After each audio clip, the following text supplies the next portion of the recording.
ہے کہ ایک مشہور ٹی وی اینکر نے یہ دعویٰ کیا ہے جو کہ کافی بڑا دعویٰ ہے کہ جنرل باجوہ نے ان کو بتایا ہے کہ ان کے پاس عمران خان کی ویڈیوز موجود ہیں جس میں بڑی اہم جو ہے وہ گفتگو ہوتی ہے. اس کی تفصیل کی طرف بھی بالکل ہم جاتے ہیں.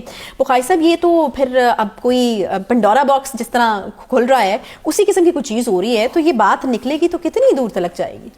وہ ایک ضرب المثل ہے کہ سچ منہ سے نکل جاتا ہے کوشش نہیں کرتا. تو ہوتا یہ ہے کہ جو سچ آپ دیر تک چھپائے رکھیں وہ کسی نہ کسی انداز میں آپ کے منہ سے نکل آتا ہے. تو جس انٹرویو کا ذکر آپ کر رہی ہیں وہ یقینی طور پہ کافی وائرل ہوا ہے اور لوگ اس کے اوپر بات کر رہے ہیں. باجوہ صاحب کا یہ کہنا ہے کہ میرے پاس عمران کی ویڈیوز ہیں, تو جن ویڈیوز کا وہ ذکر کر رہے ہیں یا جو وہ اینکر صاحب ہیں ہمیں باور کرانا چاہ رہے ہیں وہ ایک آسپیکٹس ہے ان ویڈیوز کا. وہ تو وہ جناب باجوہ صاحب بقول اینکر صاحب کے یہ کہتے ہیں کہ یہ ویڈیوز میں نے خود بنائی ہوئی ہیں. اچھا, تو یہ خود بنائی ہوئی ویڈیو کا ذکر ہے جو باہر سے بنی ہوئی اور دیگر بنی ہوئی ان کے پاس آئی ہوں گی. اس کا جو سٹاک ہے وہ بھی جو عمران خان صاحب نے دھمکی لگائی ہے نا جنرل صاحب کو, خود بنی ہوئی ان کی اوتھینٹسٹی زیادہ ہے. میں عرض کروں آپ سے, اس وقت چونکہ گیم ہی ساری جمہوریت کی روح کے منافی ہو رہی تھی.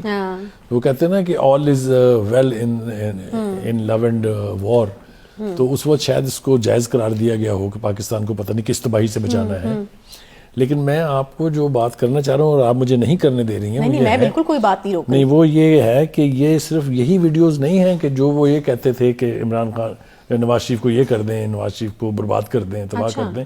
یہ ایک آسپیکٹس ہے, ویڈیوز بہت ہیں اور آئیں گی بھی. یہ بھی میں آپ کو ساتھ ساتھ بتا دوں وہ زیادہ دیر تک رکیں گی نہیں.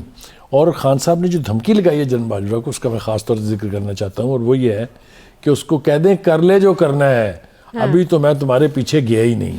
اچھا خان صاحب آپ اور کس حد تک پیچھے جائیں گے؟ اب تک جو کچھ آپ نے جنرل باجوہ کے بارے میں پہلے کہا تھا, اب آپ وہ اس کو اس پٹھان کی طرح سے مٹا رہے ہیں اور نیا لکھ رہے ہیں, نئی تحریر لکھ رہے ہیں. یہ بڑا سٹیٹمنٹ ہے کہ میں ابھی پیچھے نہیں آیا, جو مرضی کر لیں. یہ کانفیڈنس ہے, اوور کانفیڈنس ہے, یا خان صاحب کو لگتا ہے کہ کتنی بھی بڑا کوئی اسکینڈل آ جائے, کتنی بھی بڑی کوئی چیز آ جائے, ان کو کوئی فرق ہی نہیں پڑے گا, ان کی پاپولیرٹی کو کوئی فرق نہیں پڑے گا؟ میرے خیال سے وہ اسی غلط فہمی کا شکار ہیں کہ جو مرضی ان کے بارے میں آپ کہیں, ان کے جو فالوورز ہیں وہ کسی کی بات نہیں سنیں گے. ایسا ہے بھی.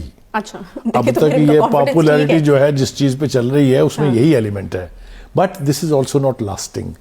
جیسا میں کہتا ہوں نا کہ پرسنالٹی کلٹ جو ہے, یہ جو ہیروئزم کی فیم ہے, یہ لاسٹنگ نہیں ہوتی, بہت لمیٹڈ وقت کے لیے ہوتی ہے. لیکن اگر یہ ویڈیوز والی وار شروع ہوئی تو اس میں نقصان اسٹیبلشمنٹ کا تو جو ہونا تھا وہ آلریڈی ہو چکا ہوا ہے کہ ان کو یہ کہا جا رہا ہے کہ آپ جناب ملزم ہیں اس بات کے کہ آپ نے ایک چلتی ہوئی حکومت کا تختہ الٹا تھا اور اقتدار اپنی مرضی کے ایک ٹولے کو, جسے نااہل ٹولہ کہہ رہے ہیں نواز شریف صاحب, وہ دیا تھا. اور یہ بات بھی میں آپ کو بتا دوں کہ یہ ایک کینڈیڈ سوچ کا نتیجہ تھا. فوج کے اندر اس وقت کی قیادت میں یہ تاثر تھا کہ تیسری قوت کو لایا جائے جو ان دو فیملیوں کی منوپلی ختم کرے, پیپلز پارٹی اور نون لیگ کی. لہٰذا یہ وہ یعنی مائنڈ سیٹ ہے جس کے نتیجے میں عمران خان صاحب منظر عام پر تو خیر پہلے سے آئے ہوئے تھے, لیکن اپنی خواب کی منزل جو انہوں نے پائی. اتنی اجلت کیا تھی یہ کرنے کی کہ آپ نے اس تیسری قوت کی ایبلٹی کو یا کیپیبلٹی کو جج کرنے کی کوشش نہیں کی, اور بس آپ نے کہا کہ لایا جائے, اور جو ہے اس کے بعد پھر آپ دیکھتے ہیں کہ کس طرح سے فیل ہو جاتا ہے سارا پروجیکٹ. ایک ایسے شخص کی تلاش تھی جو کنٹروورشل نہ ہو, ایک ایسے شخص کی تلاش تھی جو ان دونوں پارٹیوں میں سے کسی کے قریب نہ ہو. تو وہ میرے خیال سے قرہ فال جو ہے اس وقت وہ اترتے تھے اس کے اوپر نا, بالکل اترتے تھے. اور میں نے یہ ایک سے زیادہ مرتبہ آپ کے پروگرام میں کہا ہے کہ انڈیویجولی مجھے خان صاحب میں کبھی کوئی خرابی نظر نہیں آئی. تو ایک ایسے بندے کی تلاش تھی. یہ بات میں آپ کو کنوکشن سے کہہ رہا ہوں, صرف بیلنس کرنے کے لیے نہیں کہہ رہا ہوں. اور مجھے حیرت یہ ہے کہ جو ان کے فالوورز ہیں ان کو میری یہ بات کیوں سمجھ میں نہیں آتی. ان کا خیال یہ ہے کہ مجھے منتھلی بھتہ بھیجتی ہے پاکستان مسلم لیگ نون, تو میں بھی جواب میں بہت سارے الزامات لگا سکتا ہوں, لیکن مجھے اس کی وضاحت کی بھی ضرورت کبھی پیش نہیں آئی کیونکہ میں بولتا ہوں کنوکشن سے. میرے آرگومنٹ کے جواب میں آرگومنٹ لائیں آپ. دشنام ترازی تو آپ جتنی مرضی کسی کے خلاف کر لیں, اس سے کوئی فرق نہیں پڑتا. خان صاحب کو یہ یقین ہے کہ ان کے فالوورز ان کے اوپر لگنے والے کسی الزام کو نہیں مانیں گے. آپ یہ دیکھیے جو مقدمات اس وقت عدالت میں چل رہے ہیں جو آلموسٹ اپنے ثبوت جو ہے ان کی بنیاد کے اوپر قائم ہیں, چاہے وہ فارن فنڈنگ ہے, چاہے وہ ان کی بیٹی کا کیس ہے. لیکن آپ منا کے دکھائیں مجھے کسی پی ٹی آئی کے فالوور کو کہ یہ بات کہ وہ کبھی مان جائے کہ یہ باتیں ٹھیک ہیں. یہ پاگل پن ایک حد تک ٹھیک ہے لیکن قوم کے مفاد میں نہیں ہے. مفاد میں نہیں. اور پھر ہم دیکھ رہے ہیں نا کہ ہم کیا اس کے نتیجہ نکلا ہے وہ ہم آج بھگت رہے ہیں, کس طرح کے کرائسس میں ہم گرے ہوئے ہیں. بغیر صاحب اس کا ایک اور ایسپیکٹ بھی ہے. پھر تو اگر یہ تمام باتیں اسی طرح سے ہیں جس طرح سے بیان کی جا رہی ہیں اور ہو رہی ہیں, ہم دیکھ رہے ہیں کہ آپ دونوں ایک دوسرے کے حوالے سے جو ہیں وہ انکشافات کر رہے ہیں, تو پھر تو میاں نواز شریف صاحب کا بیانیہ درست ثابت ہوا. وہ تو یہاں تک بھی کہا گیا ہے نا کہ وہ خان صاحب کہتے تھے کہ آپ نے جو کیا ہے بالکل ٹھیک کیا, اور کریں ان کے خلاف. دیکھیں نا جو بزرگ کہا کرتے تھے کہ آپ کسی کے لیے گڑھا کھودتے ہیں تو اس کے لیے تیار رہنا چاہیے کہ شاید ایک دن آپ خود اسی گڑھے میں کارما, یہی ہوا ہے. جو گڑھا نواز شریف کے لیے کھودا گیا تھا آج اس گڑھے میں, لیکن ڈیپ پر گڑھا ہے, وہ ان سے زیادہ گہرا گڑھا ہے جس میں آپ کھڑے ہیں. دیکھیے مجھے خان صاحب کی اس لاجک پر کہ الیکشن کرائیں بالکل ٹھیک ہے, کوئی دو رائے نہیں اس کے بارے میں. ڈیموکریسی کے نظام میں election is the only way out. لیکن اس میں آپ کی مرضی شامل ہو, اس میں آپ کی مرضی کے فیصلے ہوں, اس میں آپ کی مرضی کے نتائج آئیں, یہ نہیں ہوتا. اگر الیکشنز انڈیپینڈنٹ اور شفاف اور صاف ستھرے ہوں گے تو پھر نتائج آپ کی مرضی کے نہیں آ سکتے, وہ چاہے نواز شریف ہوں چاہے وہ خان صاحب ہوں.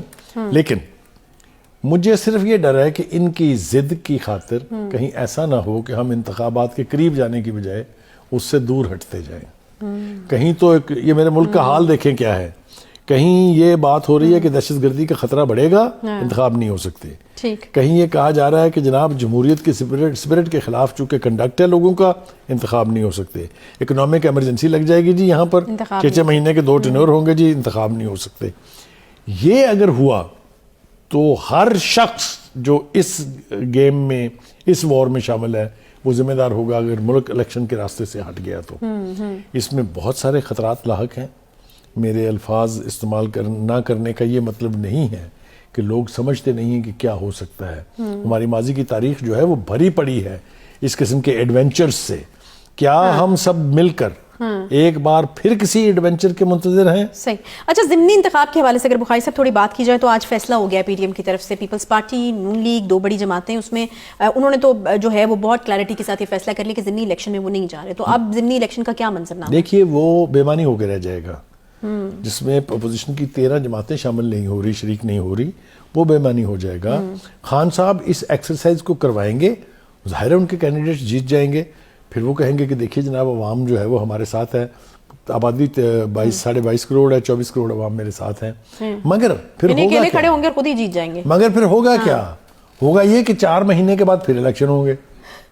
تو اگر آپ نے صرف اپنی ضد کی خاطر الیکشن کرنے ہیں اور اپوزیشن کے ساتھ یا اس وقت کی حکومت کے ساتھ بیٹھ کے بات چیت کے ذریعے کوئی راستہ نہیں نکالنا ہے تو پھر اللہ خیر کرے. پاکستان میں اس ساری ایکسرسائز کا مطلب کیا تھا, پلیز مجھے سمجھا دیجئے. الیکشن بھی وہی لوگ لڑنے لگے ہیں جو استعفے دے کے واپس آئے تھے. کریکٹ. یہ مجھے حیرت ہے یہ سوال آپ مجھ سے پوچھ رہی ہیں اس پروگرام کی وساطت سے آپ اپنے چہیتے اور مقبول ترین لیڈر سے یہ سوال پوچھیں, وہ شاید آپ کو اس کا جواب دے دے.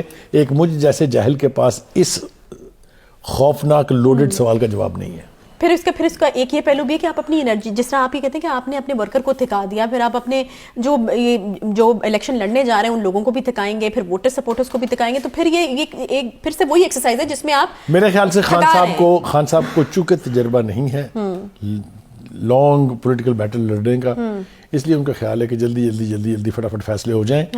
یہ چیزیں یعنی خوفناک اثرات ڈالتی ہیں پارٹی کی پاپولیرٹی پر بھی اور جو الیکٹرل پروسیس ہے اس کے نتیجے میں جو نتائج آتے ہیں اس کے اوپر بھی.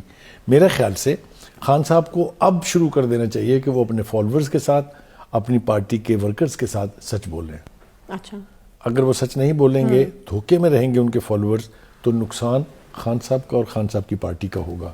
یہ میں آپ کو بالکل وثوق سے کہہ رہا ہوں. ٹھیک ہے, چھوٹا سا بریک لیں گے جی. کراچی کے حوالے سے, سندھ کے حوالے سے ہمیں بات کرنی ہے. ایم کیو ایم کے بیچ میں اختلافات جو ہیں ان کی کہانیاں بھی سامنے آ رہی ہیں, اس پر بات کریں گے ایک چھوٹے سے بریک کے بعد. یوٹیوب پر گوگلی نیوز دیکھنے کے لیے youtube.com کی سرچ بار میں googly news T V type کریں. گوگلی نیوز کے پیج پر سرخ رنگ کے سبسکرپشن والے بٹن پر کلک کرنا نہ بھولیے. یوٹیوب پیج پر اپلوڈ ہونے والی ویڈیوز سے باخبر رہنے کے لیے بیل آئیکن پر کلک کیجیے. آپ کو ہر نئی ویڈیو کے بارے میں نوٹیفیکیشن موصول ہو جائے گا.